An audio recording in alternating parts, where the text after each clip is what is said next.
जय हिंद साथियों।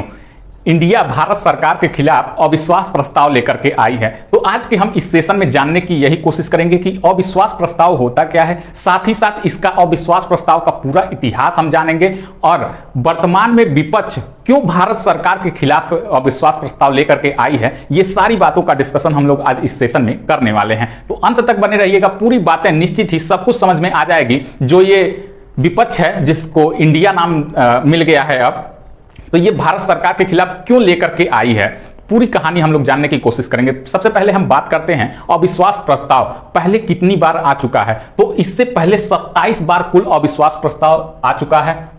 पहली बार 1963 में जवाहरलाल नेहरू जी के खिलाफ जेबी कृपलानी जी ने लेकर के आया था, लेकिन उससे कोई प्रभाव नहीं पड़ा था। सबसे ज्यादा बार 15 बार इंदिरा गांधी जी के खिलाफ आया था, यह भी हर बार सुरक्षित रही थी। क्या अविश्वास प्रस्ताव से सरकारें गिर जाती हैं? बिल्कुल गिर जाती हैं। इतिहास में 3 बार अविश्वास प्रस्ताव से सरकार गिरी है।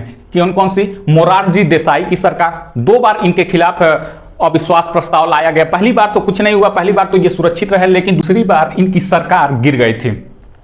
फिर देखिए बीपी सिंह के खिलाफ 1990 में इनके खिलाफ अविश्वास प्रस्ताव लाया गया और इनकी सरकार भी गिर गई थी। अटल बिहारी वाजपेयी के खिलाफ जब यह विपक्ष में थे तब अपने विपक्ष मतलब कि सरकार, तब तत्कालीन सरकार के लिए ये अविश्वास प्रस्ताव लेकर के आए थे 2 बार, और इनके भी खिलाफ जब ये प्रधानमंत्री थे इनके भी खिलाफ 2 बार अविश्वास प्रस्ताव लाया गया। पहली बार तो इनकी सरकार गिर गई थी, जयललिता ने अपना सपोर्ट खींच लिया था तो इनकी सरकार गिर गई थी। इससे पहले इन्होंने इस्तीफा दे दिया था, और दूसरी बार जब लाया गया तो इनकी सरकार सुरक्षित थी। अब बात करते हैं कि जब नरेंद्र मोदी जी के खिलाफ लाया गया है तो क्या यह पहली बार लाया गया है? जी नहीं, यह दूसरी बार लाया गया है। इससे पहले कब लाया गया? जब 2019 का लोकसभा का चुनाव था तो उससे 1 साल पहले यानी 2018 में इनके खिलाफ लाया गया था, 2018 में। अब दूसरी बार जब 2024 में चुनाव है तो फिर से लाया गया है 2023 में। जब संसद में 2018 में प्रधानमंत्री जी ने भाषण दिया था तब इन्होंने अपने भाषण में एक बात कही थी कि आप लोग और मेहनत करिए ताकि एक बार फिर से मेरे खिलाफ अविश्वास प्रस्ताव ला सकें। यानी उनका मकसद साफ था कि हम फिर से एक बार सरकार में आ रहे हैं तो अगली बार प्रयास करिए कि हमारे खिलाफ अविश्वास प्रस्ताव लाया जाए। अब बात करते हैं कि अविश्वास प्रस्ताव क्यों लाया जाता है और ये क्या होता है। तो अविश्वास प्रस्ताव वर्तमान सरकार को चुनौती देना है कि जो आपकी सीट है उसमें अब विश्वास नहीं है लोगों को।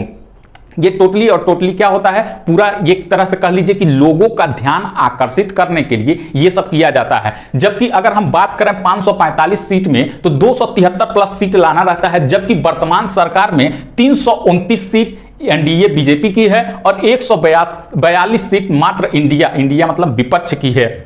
तो यहां पे अंतर आप लोगों को खुद देखने को मिल रहा होगा कितना बड़ा अंतर यहां पे है, लेकिन फिर भी इनके खिलाफ अविश्वास प्रस्ताव लाया गया है।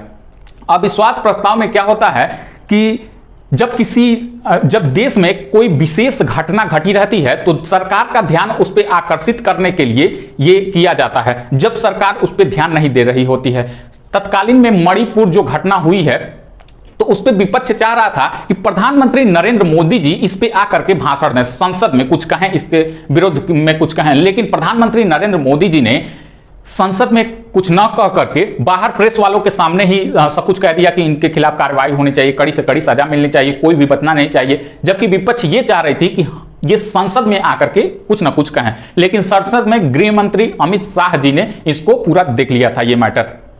तो इसी के खिलाफ विपक्ष पूरा मूड बना के रखी थी कि प्रधानमंत्री नरेंद्र मोदी जी को इसके खिलाफ बोलवाना है, इसीलिए। और ये जब वोटिंग होती है तो वोटिंग से पहले एक बहस होती है, और वही बहस होती है जो मुद्दा विपक्ष लेकर के आया रहता है, जिस मुद्दे पे सरकार का ध्यान नहीं गया रहता है उसी पर ध्यान लगाने के लिए ये अविश्वास प्रस्ताव लाया जाता है। अविश्वास प्रस्ताव में पहले विपक्ष अपना मत रखती है, जो भी बातें कहना रहता है वो कहती है।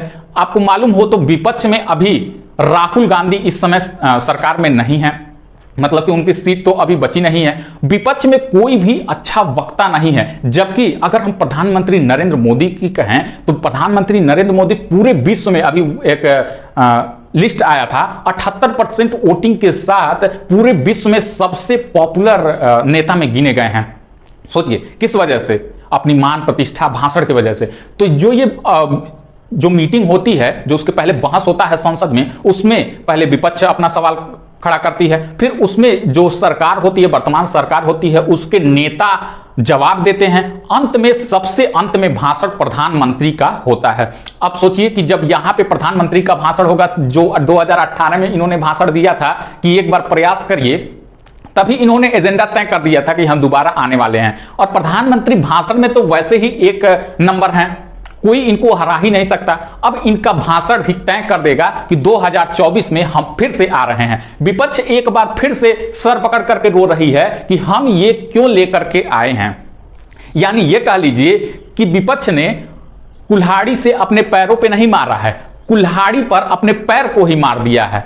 ये अब पछता रही है कि हम अविश्वास प्रस्ताव ये क्यों लेकर के आए हैं, जबकि इनके पास पूरी सीट भी है, सब कुछ है, लेकिन फिर भी लोगों का ध्यान आकर्षित करने के लिए कि देखिए हम कुछ कर रहे हैं, विपक्ष में ऐसे खाली नहीं बैठे हुए हैं, हम कुछ कर रहे हैं, देखिए लोग मतलब कि इन पे विश्वास हमारा नहीं है, इसीलिए हम अविश्वास प्रस्ताव लेकर के आए हैं।